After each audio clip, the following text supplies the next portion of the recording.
सोड़ हिलाकर कहाँ चले, हाथी राजा कहाँ चले, सोड़ हिलाकर कहाँ चले। मेरे घर भी आओ ना, हलवा पूड़ी खाओ ना, मेरे घर भी आओ ना, हलवा पूड़ी खाओ ना। राजा बैठे कुर्सी पर, कुर्सी बोली चटर पटर, चटर पटर, चटर पटर।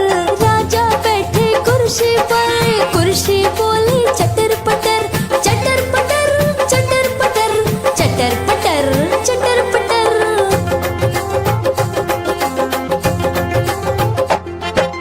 हाथी राजा कहाँ चले, सोड़ हिलाकर कहाँ चले, हाथी राजा कहाँ चले, सोड़ हिलाकर कहाँ चले।